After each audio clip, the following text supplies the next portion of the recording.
성도님들, 놀랍게도 예수님께서 승천하신 이후로부터 지금까지도 존재하는 악한 무리들이 있습니다.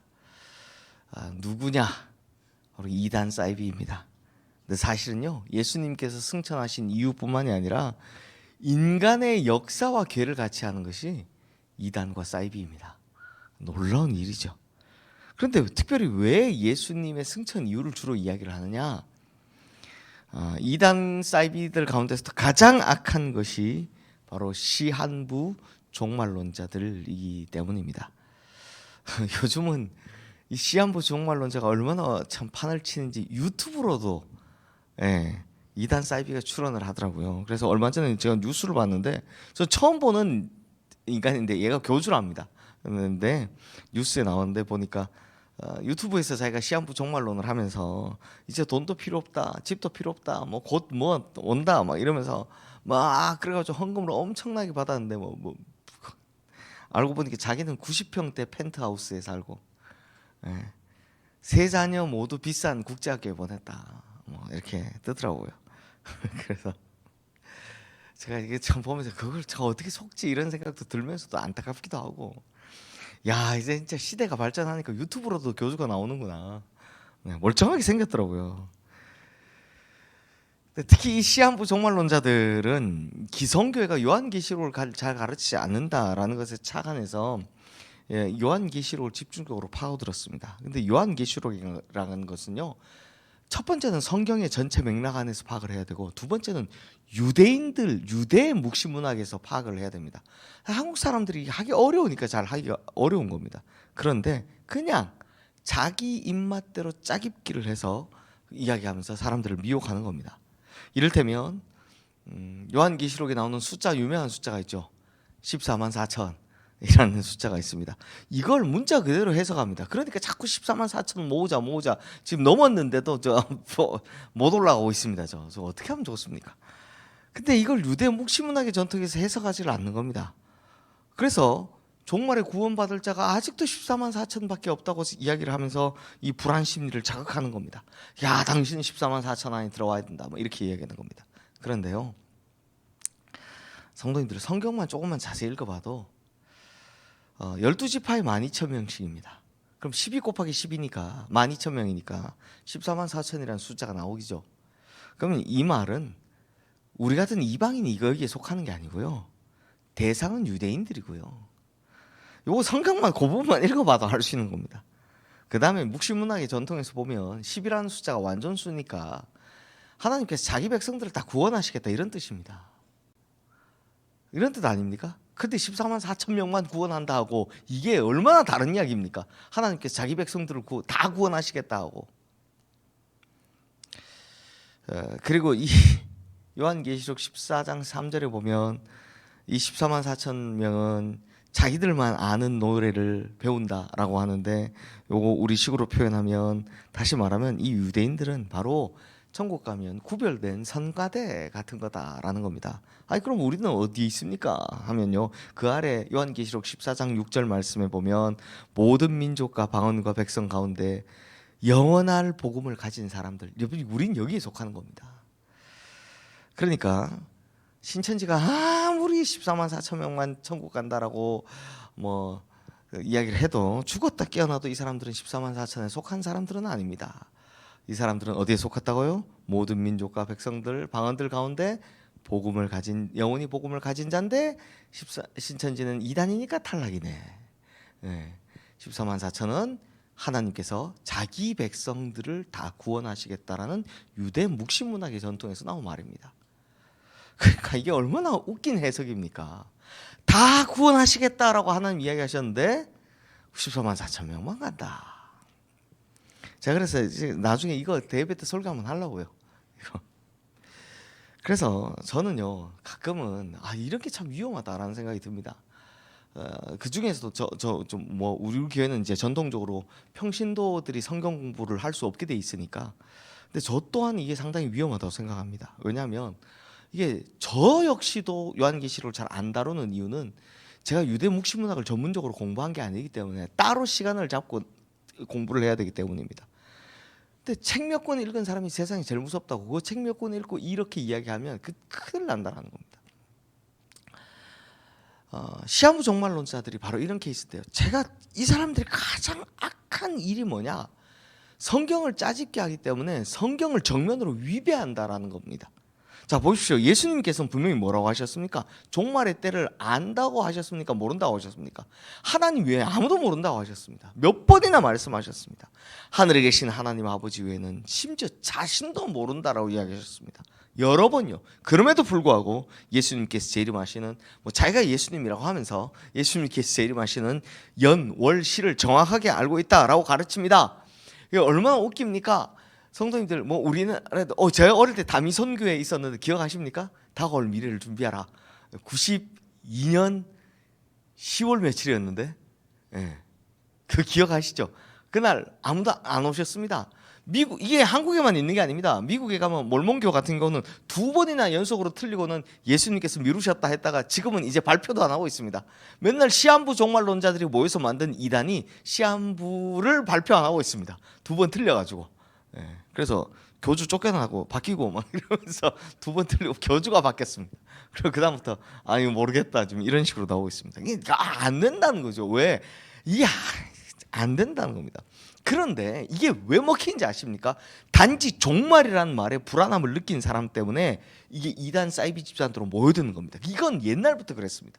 예수님 때부터. 그래서 그때부터 이제 종말이 다가온다 그러면 이제 불안하니까 재산 팔아갖다 바치고 덕분에 가정 파탄 나고 직장 없애고 잃어버리고 막.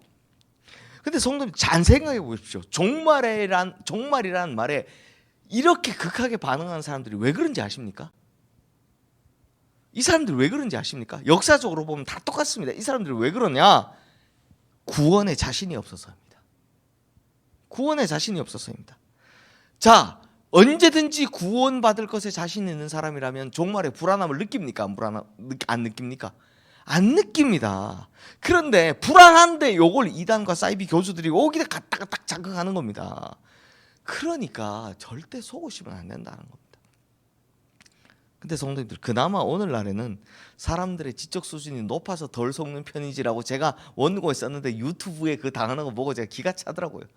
근데 이 바울이 복음 전하던 시기에는요, 시한부 종말론자들이 훨씬 더 많이 판을 펼쳤습니다. 판을 쳤습니다. 왜냐하면 예수님께서 승천하신 지 얼마 안 되셨거든요. 예수님께서 혼자 몰래 승천하신 게 아니죠. 많은 사람들이 모여있는 곳에서, 사람들 다 보는 곳에서 팍 올라가셨습니다. 그 장면을 본 사람들이 놀라서 입이 쩍 벌어져가지고 하고 예수님 올라가는 걸 보고 있을 때, 그때 천사들이 뭐라고 합니까? 너희가 본 모습 이대로 다시 오시리라 라고 말씀하셨습니다. 이것 때문에 이 초대교회 성도님들은 대부분 다 임박한 종말 사상을 가지고 있었습니다. 뭐라고 생각했습니까? 예수님께서 가신 그대로 곧 오실 것이다 라는 마음을 가지고 있었던 겁니다. 사실 예수님께서 곧 오신다라는 믿음을 가지는 건 큰 문제되지 않습니다. 오히려 자신을 절제함으로 이건 더 효과를 발휘할 수 있습니다. 하지만 이걸 불안해하면 안 된다는 겁니다. 이걸 불안함을 이용해서 자신의 이익을 챙기는 이제 악한 이단 사이비론자들이 그때나 지금이나 우르르 탄생하는 겁니다. 그러니까 이 악한 이단 사이비론자들이 자기들이 진짜 종말이 온다라는 걸 알아서 그렇게 이야기하는 걸까요? 아닙니다. 속여서 그 사람 돈 갈취하려고 하는 겁니다. 지금까지 교수들 보십시오. 다 잘 살잖아요. 어디 별장 지어놓고. 그래서 이에 대해서 사도 바울은 데살로니가 교회 성도들이요, 건강한 종말론을 가지길 원했고요, 또 이런 악한 자들에게 미혹되지 않기를 바라는 마음으로 오늘 말씀을 기록하고 있는데요. 우리 1절, 2절 말씀 함께 읽겠습니다. 형제들아, 때와 시기에 관하여는 너에게 쓸 것이 없음은 주의 날이 밤에 도둑같이 이를 줄을 너희 자신이 자세히 알기 때문이라. 자, 여기서 때와 시기라고 하는 건 당연히 예수님께서 재림하실 때와 시기죠. 그런데 여기에 대해선 바울이 뭐라고 합니까? 너희에게 자세히 쓸 것이 없다라고 이야기합니다. 이게 무슨 말이냐? 바울이 이미 데살로니가 교회에 있을 때 여기에 대해서 진짜 귀에 못이 박히도록 가르쳐줬다라는 겁니다. 다 상세히 자세히 가르쳐줬다라는 겁니다. 그러면 내가 더 쓸 것도 없다. 왜? 니네 다 안다라는 이야기입니다. 단 여기서 바울은 강조하기를 주의 날이 도둑같이 임할 것이다라는 걸 강조합니다. 자, 이 말씀은 누구도 그때를 알 수 없다라는 거죠. 왜 이렇게 말하느냐? 바울이 데살로니가 교인들에게 똑같이 이야기하는 겁니다. 야, 구원에 대한 자신감을 가져라. 그러면 예수님께서 재림하실 때와 시기는 아무도 알 수 없고 도둑같이 임하는 거니까 너희는 막 거기에 매워가지고 뭐 염려한다고 아무것도 못하지 말고 그냥 하던 생업 열심히 종사하고 주님께서 기뻐하시던 일, 너네 지금 잘하고 있는 일 이거 열심히 잘 감당해라 라고 권면하는 겁니다. 그 말은 뭡니까? 구원에 대해 자신감을 가지라라는 겁니다. 제가 앞서 말씀드린 것과 똑같습니다. 구원받은 것에 대한 확신이 있으면요, 종말이 언제 올지에 대해서 크게 신경 쓰지 않습니다. 오늘 오나 내일 오나 모레 오나 나는 구원받는데 뭘 신경 씁니까? 그렇지 않습니까? 아, 내가 구원받기 위해 열심히 살아야지만 신경 쓰지 그때가 언제인지 신경 안 씁니다. 바울도 예수님께서 언제 오시느냐 그럼 어쩌냐 그러지 말고 지금처럼 그냥 거룩하게 너네 잘하고 있지 않냐 그렇게 열심히 살아라 이렇게 이야기하는 겁니다. 자, 이어서 6절 말씀 우리 함께 읽어보겠습니다. 그러므로 우리는 다른 이들과 같이 자지 말고 오직 깨어 정신을 차릴지라. 자, 그래서 여기서 깨어 정신을 차리라라고 말하죠. 예수님께서 오시는 때와 시는 누구도 알 수 없기 때문에 언제 오셔도 구원받을 수 있도록, 이 말입니다. 언제 오셔도 구원받을 수 있도록 항상 깨어 있고 정신을 차려라. 이건 우리의 영적인 준비를 말하는 겁니다. 근데 저는 예수님의 마음을 이해합니다. 예수님께서 오실 때와 시를 우리에게 가르쳐 주셨다면 어떤 일이 벌어졌을까요? 인간의 심리는 뻔합니다. 예수님께서 오시는 때와 시를 가르쳐 주시면 지금부터 그때까지 열심히 살까요? 사람들은 잘 안 그럽니다. 그냥 그 전까지 흥청망청 지 마음대로 살다가요, 때와 시가 알려지면 직전에 돌아와서 회개할 게 뻔하기 때문입니다. 저는 그 예수님 마음이 이해가 돼요. 아이고, 사람들한테 내가 언제 온다고 이야기해줘 봐야 그때까지 흥청망청 살다가 그때 되면 그때가 가지고 하나님 잘못했어요 이러고 돌아올 거 아니냐 싶을 것 같아요. 그래서 하나님께서는 우리에게 때와 시기를 알려준 적이 없다라는 겁니다. 실제로 예수님께서도 언제 오실지 누구도 모릅니다. 1년 뒤에 오실지, 뭐 10년 뒤에 오실지, 아니면 오늘 밤에 오실지, 내일 새벽에 오실지, 우리 지금 뭐 새벽기도 하는 중에 오실지 아무도 모릅니다. 그 시와 때를 안다고 하면 이거 무조건 사이비 이단이다 생각하시면 됩니다. 그러므로 우리는 깨어서 정신을 차리고 주님께서 언제 오시든 주님을 영접할 수 있도록 우리의 영혼을 깨끗하게 늘 우리를 거룩하게 만들어 놓고 기다리며 준비해야 한다는 겁니다. 자, 그러면 4절 말씀 보십시오. 우리 함께 읽어보겠습니다.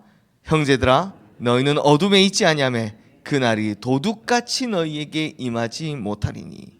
자, 이 말이 이걸 한국교회가 잘 안 다뤘던 이유는 도둑같이 너희에게 임하지 못할 거다 너희에게는 이라고 하니까 이걸 때와 시를 안다고 하는데 그 말이 아닙니다. 때와 시를 알 수 있다는 말이 아니라 깨어 정신을 차리는 자들이 가지게 될 준비성에 대해서 이야기하는 겁니다. 이 말씀을 그러니까 이게 마태복음, 마가복음 가보면 여기에 대한 설명을 예수님 다 해놓으신 걸 그냥 바울은 반복만 하고 있는 거예요.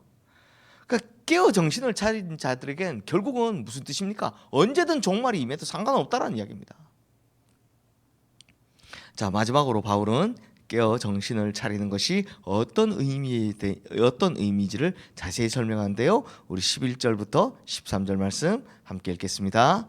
그러므로 피차 권면하고 서로 덕을 세우기를 너희가 하는 것 같이 하라. 형제들아, 우리가 너희에게 구하노니 너희 가운데서 수고하고 주 안에서 너희를 다스리며 권하는 자들을 너희가 알고 그들의 역사로 말미암아 사랑 안에서 가장 귀히 여기며 너희끼리 화목하라. 바울 선생님이 길게 이야기하셨는데 요거 한마디로 딱 요약해 보겠습니다. 자, 종말에 뭐 하라? 사랑하라. 이야기하는 겁니다. 어떻게 종말을 준비하라? 서로 사랑해라. 이야기입니다. 그러므로 종말을 기다리며 깨어 있어야 되는 사람, 정신을 차리고 있어야 되는 사람이 반드시 기억해야 될 한 단어가 있다면 그게 뭐다? 사랑. 겁니다. 사탄은 아마 종말이 올 때까지 예수님께서 말씀하신 현상 중에 여러 가지가 있습니다. 이제 앞으로 더 많은 이단들이 생겨날 겁니다.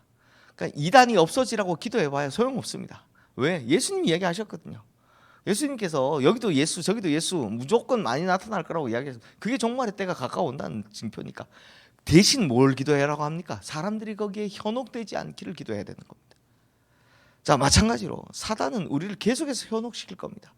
그러다 보면 우리로 하여금 서로 사랑하지 못하게 하는 게 가장 1번이 될 겁니다. 우리 안에서. 그래서 반목하고 갈등이 일어나게 하고 멸시하고 질시하고 갈라지게 만드는 겁니다. 실제로 미워하는 마음이 생기면 그 사람하고 대화하려고 하지 않죠. 그리고 미워하는 마음이 들면 얼굴을 쳐다보기도 싫습니다. 근데 만약 그 상태로 있다가 예수님께서 딱 재림하셨다고 칩시다. 그럼 주님 심판대 앞에 딱 섰을 때 그 미워하는 마음을 뭐라고 우리가 설명을 할 수 있을까요? 그래서 에베소 4장 26절 27절 말씀에도 보면 분을 내어도 죄를 짓지 말고 해가 지기까지 분을 품지 말라라고 이야기합니다. 그래야 마귀에게 틈을 두지 않는다라고 이야기합니다. 그러니까 분이 났습니다. 화가 났습니다. 근데 그걸 표현하라 마라 하지 말고 그 마음속에서 막 분이 생기면 우리는 며칠씩 가잖아요. 그거 하지 말고 왜 웃으세요? 다 비슷하시잖아요. 며칠씩 몇 년씩 가시는 분도 계시더만. 네. 이게 막 한 번 화가 나면 그 사람은 막 돌아보지도 않잖아요. 이게 아니라 화가 나도 거기서 그날로 끝내라. 왜? 마귀에게 틈을 두지 말라는 겁니다. 이걸 종말론으로 가져오면 무슨 뜻이 됩니까? 주님 언제 오실지 내일 오실지 모르는데 빨리 이거 해결하라 이런 뜻입니다. 그러니까 바꿔 말하면 종말을 기다리는 자는 누구를 미워하는 마음은 빨리 없애고 적극적으로 사랑하는 마음을 가지고 주님을 기다리라 이 이야기하고 있는 겁니다. 그러므로 성도님들 우리 모두 주님 오시는 날에 당당할 수 있도록 깨어 준비하시는 성도님들 다 되시기를 주님의 이름으로 축원합니다.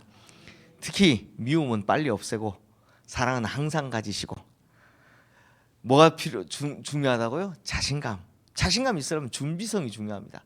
그러므로 주님 오시는 날 구원받음과 더불어 칭찬받는 성도님들 다 되시기를 주님의 이름으로 축원합니다.